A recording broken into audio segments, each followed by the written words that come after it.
Hi, this is my article reflection for article number 3, helping adolescent mothers to achieve in school, a evaluation of the taking charge group intervention.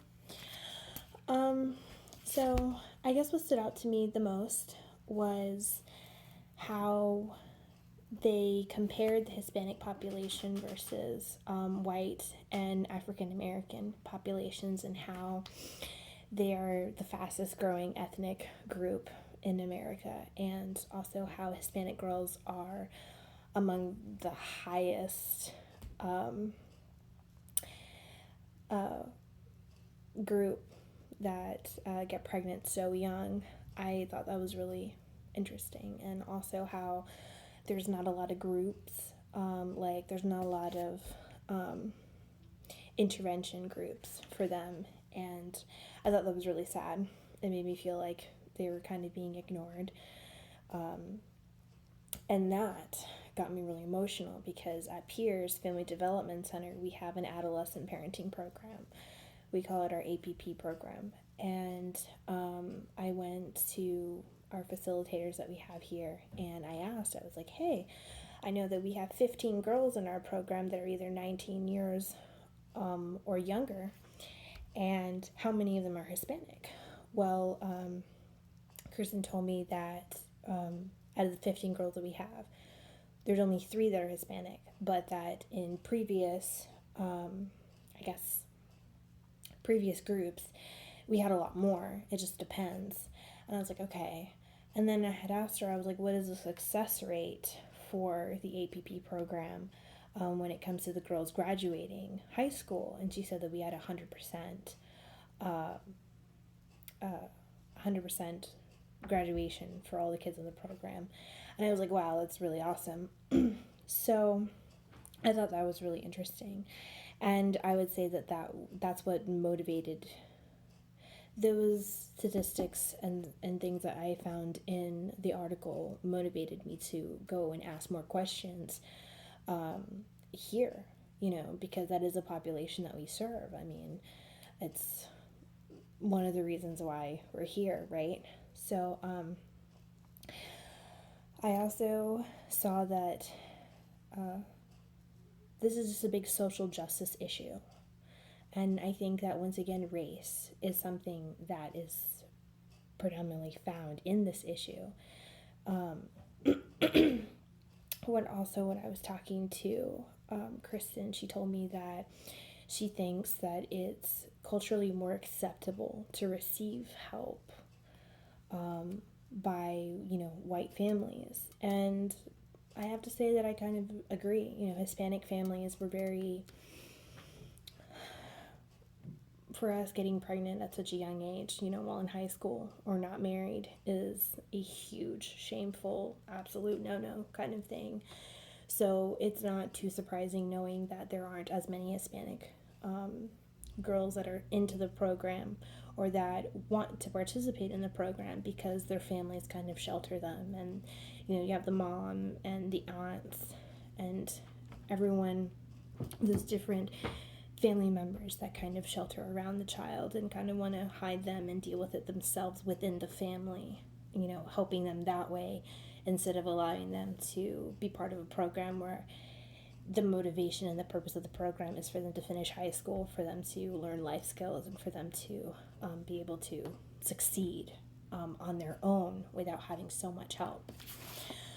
Some of the research concepts that I understood throughout the article was it was really important them doing research ahead of time, because they found a lot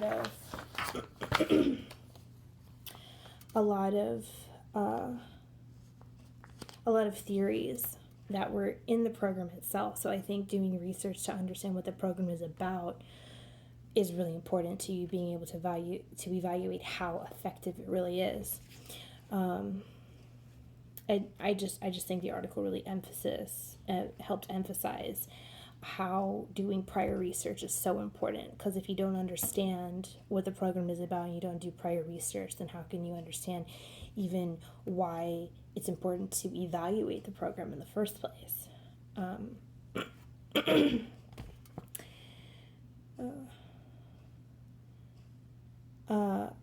I also think that another one of the concepts was understanding how important those numbers are. Because how do we even know that the program is important or is even necessary if we don't compare the graduation rates between adolescents who have a support program that help teach them these things compared to teenagers who don't. So I think having that comparison is really important.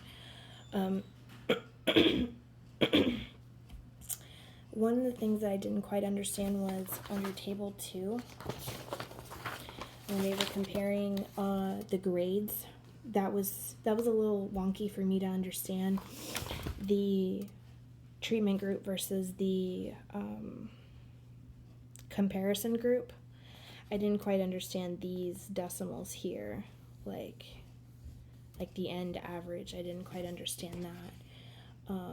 It wasn't until later in the article where they explained how for the comparison group there was a 2.7 loss in grade average versus the participating group where everyone pretty much got up to a low B average, which is really awesome.